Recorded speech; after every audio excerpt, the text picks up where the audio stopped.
Սիրված դերասան և հումորիստ Աշոտ Ղազարյանն այս շրջանում գտնվում է Ամերիկայի Միացյալ Նահանգներում։ Դերասանը չի դադարում ակտիվ գործունեություն ծավալել նաև սոցիալական հարթակներում, որտեղ երեկ անդրադարձել է այն ցավալի լուրին, որ վիրաբույժ Արտավազդ Սահակյանը կյանքից հեռացել է։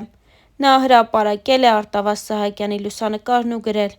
«Խոսքեր չեմ գտնում էս մեծ կորստի մասին խոսելու, շատ մեծ կորուստ է բոլորիս համար, լույսերի մեջ մնաս, ընկերս», գրել էր Աշոտ Ղազարյանը։ Star News-ը ևս մեկ անգամ իր ցավակցությունն է հայտնում բժշկի ընտանիքի անդամներին, հարազատներին և ընկերներին։ Հավելենք նաև, որ ամիսներ առաջ «Սրտի տանիքներով» հաղորդաշարի հերթական հյուրը դերասան Աշոտ Ղազարյանն էր, ով խոսել է մի շարք թեմաների մասին։ Star News-ն էլ հետևել էր զրույցին ու ներկայացնում է հետաքրքիր հատվածները։ Անդրադառնալով մանկության տարիներին, Աշոտ Ղազարյանը նշել էր. «Մարդուն մեկ-մեկ թվում է, որ այդ մանկությունը ինքը չի տեսել, չի ապրել, որովհետև այնքան երազի նման է գալիս ու գնում։ Ես շատ խեղճ եմ մեծացել, ճոխ պայմաններում չեմ ապրել, բայց այնքան քաղցր ու թանկ հուշեր ու տպավորություններ է թողել, որ մանկությունը միշտ երազով եմ հիշում ու ամենակարևորը, որ մնացել է ինձ իմ մանկությունից, ծնողներիս տված դաստիարակությունն է, իմ մաքրությունը, նվիրվածությունը, մարդկանց սիրելն ու օգնելը», անկեղծացել էր դերասանը։ Աշոտ Ղազարյանը պատմել էր նաև իր և կնոջ տիկին Մելանիայի ծանոթության մասին։ «Ինքը 8-րդ հրաշալիքն է ինձ համար։ Ես իրեն շատ բանով եմ պարտական։ Ինքը նվիրված է ոչ միայն ինձ, այլև իմ գործին։ Ինձնից շատ ինքն է հուզվում։ Քույրս ապարանում բժշկուհի էր, ինքն էր նրանց հարևանն էր։ Որ ամառներ հարձակուրդներին գնում էի քրոջս տուն,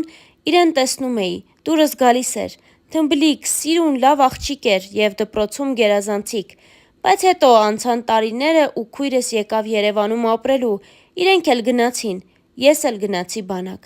Բանակից որ վերադարձա, ամուսնանալս գալիս էր, ասացի պետք է ամուսնանամ։ Ու մի օր պատահական տեսա իրեն ու ամուսնացանք։ Մեր մեջ լուրջ վեճեր չեն եղել, ոչ ինքն է խանդել, ոչ ես, որովհետև իրար առիթ չենք տվել»։ Նույն հարցազրույցի ժամանակ Աշոտ Ղազարյանը հիշել էր նաև դերասանուհի Լալա Մնացականյանին ու նրա մասին խոսելիս Աշոտը նշել էր. «Իմ թույլ տեղին կպաք։ Ես, Հրանտը, Լալան դարձանք հարազատներ, ընտանիքի անդամներ։ Եթե հաճախակի չտեսնեինք իրար, գոնե զանգում իմանում էինք։ Լալան մեր մեջքը կոտրեց, ինձ ու Հրանտին անտեր թողեց։ Աստված թող հոգին լուսավորի, ինքը շատ սիրուն մարդ էր», հարցազրույցի ժամանակ անկեղծացել էր Աշոտ Ղազարյանը։ Սիրված հումորիստ դերասան Աշոտ Ղազարյանի թոռնուհին, երիտասարդ երգչուհի Անահիտ Ադամյանը Հայ լսարանին ճանաչելի դարձավ մի քանի միջազգային երաժշտական մրցույթներին մասնակցելուց հետո։ Անահիտը կարճ ժամանակում կարողացավ մեծ թվով հետևորդներ հավաքել սոցիալական հարթակներում, որտեղ ի դեպ բավականին ակտիվ է։ «Սրտի տանիքներով» հաղորդման շրջանակներում վերջինս անկեղծ զրույց է ունեցել, որին հետևել է Star News-ը։ Անահիտը խոսել էր ամուսնանալու դրա համար տարիքի մասին ու նշել, որ իր համար չկա հստակ տարիք, որը պարտադրում է ամուսնություն։ Երգչուհու խոսքով յուրաքանչյուրի մոտ անհատական է։ Իր դեպքում ինքը կարևորում է իր ֆինանսապես կայացած լինելը, սակայն հակառակ դեպքում խնդիր ևս չի տեսնում։ Անահիտը խոսեց տղամարդու իր իդեալի մասին, կարևորելով սուտասան չլինելը, քանի որ, ինչպես ինքն է նշում, մեկ անգամ սուտը պարզելուց հետո այլևս նույնը չի լինի։ Պետք է սուտասան չլինի, նշեց Անահիտն ու հավելեց հետևյալը. «Ես ու հայրս տարբեր բնավորության գծեր ունենք, բայց միևնույն է, այն տղամարդն, ում ես կհավանեմ, պետք է հայրիկիս նման լինի»։ Նա մատնանշեց փաստը, ըստ որի ինքը պետք է միշտ լինի ուշադրության կենտրոնում։ Երգչուհու խոսքերով կարևոր է, թե օրվա մեջ քանի անգամ կզանգի նրան սիրելին, քանի անգամ կգրի։ Ինչպես ինքն է նշում. «Խայտառակ կարևոր դետալներ են, օրինակ, եթե տղան մի օր իրեն չգրի, հաց կերել ես, ոնց ես, տուն հասար կամ քնել ես, բարի լույս ու բարի գիշեր, կամ օրինակ սրտիկ չդնի, դա երգչուհու համար մտածմունքների առիթ կստեղծի»։ Ուշադրության մասին խոսելիս Անահիտը հավելեց, որ էականը թանկ ու արժեքավոր նվերը չէ, այլ մինիմալ վերաբերմունքն ու ուշադրությունը։ Երգչուհին խոսեց նաև դավաճանության մասին։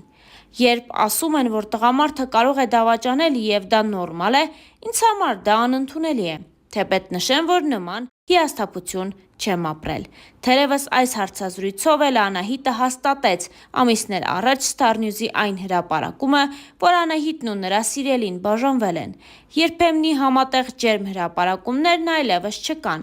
Նրա էջերում չկան նաև նախորդ հրապարակումները։ Անահիտը նաև խոստովանել է, որ իր պապիկի անվամբ ճանաչում ունենալն ու մինչ օրս այդ փաստը իշատակելն իրեն ուրախացնում է և ներքուստ երբեք անհանգստություն չի առաջացրել։ Որպես Աշոտ Ղազարյանի թոռնուհի ճանաչվելը ինձ երբեք չի կաշկանդել։ Ընդհակառակը, դա ինձ ուրախացնում է։ Ես միշտ ամեն տեղ ասել եմ ու կասեմ. ես Աշոտ Ղազարյանի թոռնուհին եմ ու ես հպարտ եմ։ Մեր ընտանիքում մրցակցություն չկա։ Ես կուզեմ, որ իմ ընտանիքում բոլորն ինձանից լավը լինեն։ Դրա համար ես շատ ուրախ կլինեմ։ Ես երկու կողմից առաջին թոռնիկն եմ եղել ու այդ պատճառով էլ ինձ շատ են երես տվել, բայց իհարկե, երբ սխալ կամ վատ բան էի անում, ինձ վրա բարկանում էին։ Ես դպրոցում հաճախ տեսնում էի, որ երեխաները մեղավոր են, բայց ծնողները միևնույն է չէին բարկանում նրանց վրա, փոխարենը պաշտպանում էին, իսկ մամաս ինձ վրա բարկանում էր, անկեղծացել է Անահիտը։ Քեզ ոչ ոք չի սիրի, ինձանից բացի, գալիս ես ու ասկենում, էդ քո հայացքով այրում, մարալի գալվածքով, հոգիս ես այրում, գալիս ես ու ասկենում, էդ քո հայացքով այրում, մարալի գալվածքով, հոգիս ես այրում, մարալի գալվածքով, ստե պաուզա, հոգիս ես այրում։